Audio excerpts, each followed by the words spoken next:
So eto na yung bagong Hellcourt, ha?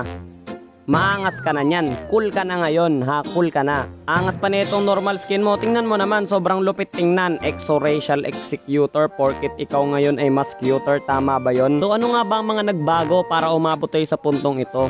Kasi ako, hindi ko rin alam. Ashley, miss na kita. Bakit napuno agad yung passive ko? Hindi pa naman ako umatake. Tsaka bakit umiilaw tong level 1 na to? Bakit mo ko iniwan? Bakit ang bilis magbilang na itong first skill? Hindi naman ganyan dapat kabilis yan. Grabe, nagmamadali. May lakad ka? Wala akong maintindihan sa mga skill niya. Ano bang passive? Hellcourt remains and the flowers tested and it's spotted. Wala akong maintindihan. Bakit kasi English? Sige, go with the flow na lang. Ultimate. Dumiliman pa. Washing.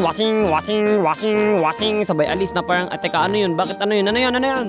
Ano yon? Bakit may usok? Ako na ba si Akali ngayon? Bakit ba ang dilim ng screen ko? Ba't parang lagi ako naka-ultimate? Bakit ba ang dami kong tanong? Bakit mo ba kasi ako iniwan? Dumilim ang paligid. Di ba parang wala lang din panagkaiba? Mag-ultiman ako, hindi. Parehas lang yung screen ko. Ayun, lumiwanag na ulit. Wasa. Grabe, sobrang liwanag. Tapos meron na namang otot. Ano yon? Otot ba yon? Alam mo, nagdududa na ako. Scorpion ba talaga to? Octopus. Tingnan mo, kinalmot ko si Lutosawa. Tapos pak, may lumabas na ganern. Ano yun? Para saan yun? Patago-tago ka pa. Kala mo naman makakatakas ka sa akin. Heart of the Philippines. Sige, kalmot, washing. Huwag kang tumakbo dito ka lang kasi magpakalmot ka. Ay, sayang naman yung pinagsamahan natin na ang kulit talaga na itong hari to, sumasayaw sa lima. Tama ba naman yan? So, dancer ka na ngayon. Isa kang malupitang wasa. Ano ka ngayon, ha? Ito pre, si legit Lutosawa kasi may verified. Huli ka sa akin, Balbon. Wala! Washing.